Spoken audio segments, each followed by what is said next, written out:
السلام علیکم۔ تو پیارے سننے والوں، آج جو کہانی میں آپ کے لیے لے کر آئی ہوں یہ بہت پیاری کہانی ہے۔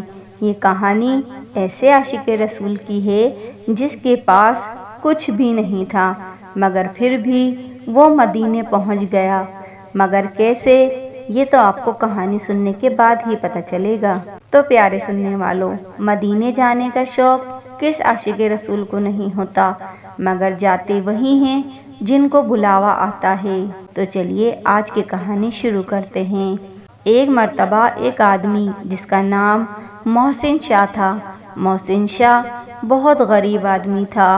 وہ سر پر ٹوکری رکھ کر امرود بیچا کرتا تھا۔ اکثر اس کے ہونٹ ہلتے رہتے تھے جیسے وہ زبان سے کچھ پڑھ رہا ہو۔ اکثر ایک گاڑی والا آدمی اس کے پاس آتا تھا جو روزانہ اس کے امرود خریدا کرتا تھا، مگر محسن شاہ سے پوچھنے کی ہمت نہیں ہوتی تھی۔ وہ محسن شاہ کو دیکھتا رہتا تھا کہ اس کے ہونٹ ہمیشہ ہلتے رہتے ہیں جیسے وہ کچھ پڑھ رہا ہے یا کچھ بول رہا ہے۔ گاڑی والے آدمی کی محسن شاہ سے پوچھنے کی ہمت نہیں ہوتی تھی۔ آج جب گاڑی والا آدمی امرود خریدنے آیا تو اس نے محسن شاہ سے پوچھا، تم مدینے جانا چاہتے ہو؟ محسن شاہ حیرت سے اس کی طرف دیکھنے لگا اور کہنے لگا، نہیں صاحب، ہم بہت غریب ہیں، ہمارے پاس اتنے پیسے کہاں، میرے پاس تو صرف ایک یہ امرود کی ٹوکری ہے جسے بیچ کر میں اپنا گزر بسر کرتا ہوں۔ اس ٹوکری سے گھر کا گزارا بھی بہت مشکل سے ہوتا ہے۔ وہ گاڑی والا آدمی کہنے لگا، اگر میں تمہیں بھیجوں گا تو تم جاؤ گے؟ پہلے تو محسن شاہ حیران ہو گیا، پھر حیرت سے اس کی طرف دیکھنے لگا اور کہنے لگا، نہیں صاحب، میرے پاس اتنے پیسے نہیں، نہ ہی میں اتنے پیسوں کا بندوبست کر سکتا ہوں۔ اس گاڑی والے آدمی نے اس کے مدینے جانے کا تمام بندوبست کیا۔ جب وہ مدینے جانے لگا تو اس گاڑی والے آدمی نے اس سے پوچھا کہ اگر میں تم سے ایک بات پوچھوں تو تم مجھے بتاؤ گے؟ محسن شاہ نے کہا، ہاں ہاں، کیوں نہیں، ضرور آپ مجھ سے پوچھ سکتے ہیں، آپ کیا پوچھنا چاہتے ہیں؟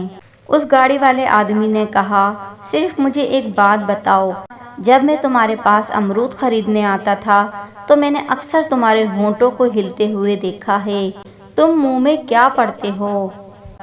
محسن شاہ مسکرانے لگا اور کہنے لگا، میرے پاس اس امرود کی ٹوکری کے سوا کچھ نہ تھا، میں جب باغ سے امرود خرید کر لاتا اور انہیں بیچا کرتا تھا تو جتنے بھی امرود ہوتے تھے میں اتنے ہی درود پاک پڑھا کرتا تھا، اور جب تک میرے امرود بک نہیں جاتے تھے میں درود پاک پڑھتا رہتا تھا، اسی لیے میرے ہونٹ ہلتے رہتے تھے، اور یہ درود پاک کی برکت ہے، آج یہ درود پاک پڑھنے کی ہی برکت ہے کہ اللہ نے مجھے اپنے گھر کی حاضری نصیب فرمائی۔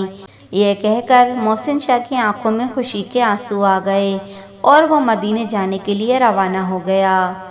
نصیب والوں میں میرا بھی نام ہو جائے، نصیب والوں میں میرا بھی نام ہو جائے، جو زندگی کی مدینے میں شام ہو جائے۔ اللہ عز و جل سے دعا ہے اللہ پاک ہم سب کو بھی مدینے جانے کے اسباب مہیا فرمائے اور ہم سب کو بار بار مدینے پاک کی حاضری نصیب فرمائے۔ تو پیارے سننے والوں، جب تک آپ درود پاک پڑھتے رہیں گے تو آپ کی زندگی آسان تر آسان ہوتی جائے گی۔